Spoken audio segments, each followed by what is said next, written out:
जय श्री राधेकृष्णा। ओम नमो भगवते वासुदेवाय। बंधुगण आपण मानक आम चैनल ओडिया प्रेरणा को स्वागत जनाउछु। आज आसतु जानिबा अकाल मृत्यु काहेकि होइथाए एवं अकाल मृत्यु परे आत्मा सह कौन होइथाए।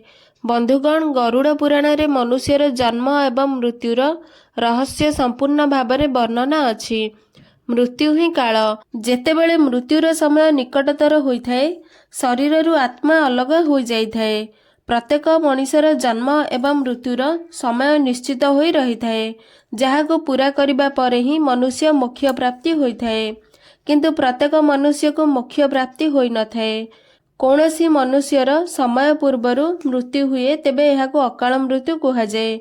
जेपरिक गरुड़ पुराण रे उल्लेख अछि जे दुर्घटना, आत्महत्या, हठात बेमारी, असुस्थता, तांत्रिक बाधा किंबा पाप हेतु जो मृत्यु होइथाए ताहाको अकाल कुहाଯାଏ। गरुड़ पुराण अनुसारे थरे भगवान विष्णुଙ୍କ वाहन गरुड़ भगवान विष्णु को प्रश्न कले जे हे प्रभु दयाकरी मते कुहंतु मृत्यु परे आत्मार कौन हुए, विशेष करी जदि यह अकाल रे घटे एवं अकाल मृत्युर कारण कौन। आत्महत्या को सबुठारु बड़ पाप बोली काहेकि माना जाए। गरुड़ଙ୍କ प्रश्न सुनी भगवान विष्णु कहती गरुड़ जेतेबेले जड़े व्यक्ति अकाल रे मृत्युवरण करे यह तार पूर्व जन्मर पाप, एही जन्मर अधर्म किंबा कौनसी विशेष कारण जोगु होई पारे। मनुष्य जीवन रे 7 चक्र निश्चित थाए।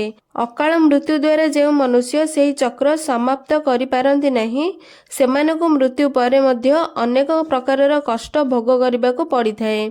प्रकृत रे हठात मृत्यु जोगु मनुष्यर इच्छा, लालसा एवं आकांक्षा रही जाए, जहा केबे पूर्ण होई पारि नथाए। एमितिरे शरीर तो नष्ट होई जाए किंतु आत्मार लोभ मोह सरी नथाए।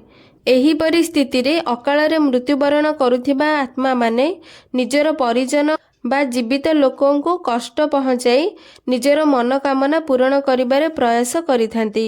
एही आत्मा माने भूत एवं पिशाच रूप रे अनेक वर्ष धरी बुलिथांती। भगवान विष्णु कहती जे प्राकृतिक रूप रे बा आयु पूरा हेबा परे मरिथिबा मनुष्य को 13 बा 45 दिन रे अन्य एक शरीर प्राप्त होइथाए एवं से आत्मा प्रेत रूपरु मुक्त होई निजर कर्म तथा अन्य एक जन्म पाई जमलोक को जाइथांती। किंतु अकाल मृत्यु रे मनुष्य भूत, प्रेत, ब्रह्म, राक्षस, पिशाच, बेताल रूप रे चारिआडे बुलिथांती। आत्मा को सहजरे मुक्ति मिली नथाए। अकाल मृत्यु रे आत्महत्या को सबुठारु नीच स्थान रे रखा जाइछि। आत्महत्या करिबा हेला सबुठारु बड़ पाप। ईश्वरଙ୍କ दृष्टिकोणरु एहा एक घृण्य कार्य। आत्महत्या ईश्वरଙ୍କ प्रति निरादर एवं अपमान होइथाए। आत्महत्या करुथिबा व्यक्तिर आत्मा पृथ्वी रे से पर्यंत घूरी बुली थाए जे पर्यंत प्रकृति द्वारा निर्धारित जीवन चक्र को समाप्त करे नाही। एही परी आत्मा को ना ही स्वर्ग रे स्थान मिले आउ ना ही नरक रे स्थान मिली थाए। आत्मा को सबुठारु जंत्रणादायक परिस्थिति दे गति करिबाको पड़ी थाए। एही परी आत्मा गुड़िक निजर समस्त इच्छा पूर्ण करिबा पई अंधकार रे घूरी बुली थांती जे पर्यंत सेमानक जीवन चक्र पूरा न होइछि।